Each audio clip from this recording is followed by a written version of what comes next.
आणि शिर्डीमध्ये आज भाजपचं महाअधिवेशन होत आहे। भाजपच्या मंचावरती संविधानाची प्रत ठेवली जाणार आहे।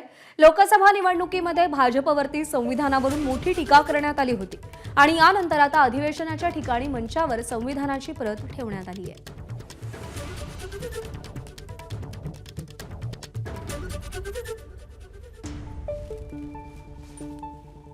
हे बघा, संविधानाचा मान सन्मान भारतीय जनता पक्षानं पूर्वीपासूनच केलेला आहे।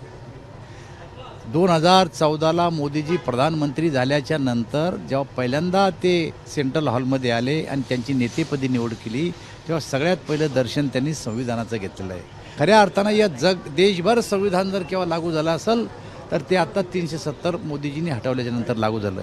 कन्फ्यूज करणं आणि कन्व्हिन्स करणं हा जो प्रकार आहे, त्यांनी लोकसभेत कन्फ्यूज केलं, पण विधानसभेमध्ये कन्फ्यूज करू शकले नाही। लोक कन्व्हिन्स झाले आणि त्यांनी आम्हाला मतदान केलं। दरम्यान काँग्रेसचे मुख्य प्रवक्ते अतुल लोंढेंनी या संदर्भात पोस्ट केली आहे। दररोज संविधानाची पायमल्ली करणाऱ्या भाजपला आपल्या अधिवेशनात संविधानाची प्रत महापुरुषांच्या प्रतिमेसोबत ठेवावी लागते, हा काँग्रेसचाच विजय आहे, असं अतुल लोंढे म्हणाले।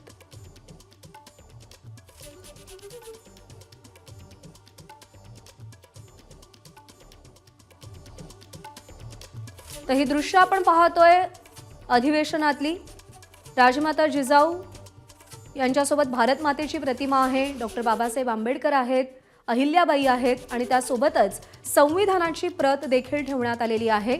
लोकसभेच्या निवडणुकीत 2024च्या लोकसभेच्या निवडणुकीत ज्यावेळी भाजपने 400 पारचा नारा दिला होता, या 400 पारचा नारा देत असताना भाजपला संविधानामध्ये बदल करायचे असा नरेटिव्ह सेट करण्यात आलेला होता किंवा असा प्रचार करण्यात आला होता, या मुद्द्याला धरून प्रचार करण्यात आला होता आणि त्याच अनुषंगानं ही पोस्ट अतुल लोंढे यांनी केलेली आहे की जर भाजपला त्यांच्या व्यासपीठावर संविधानाची प्रत ठेवावी लागत असेल तर हा काँग्रेसचा विजय आहे, असं अतुल लोंढे म्हणतात।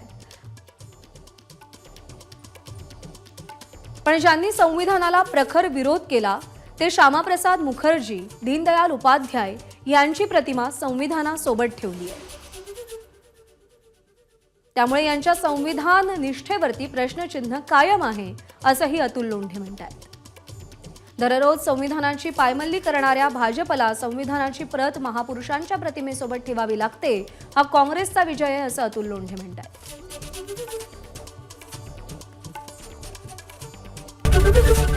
एबीपी माझा, उघडा डोळे बघा नीट।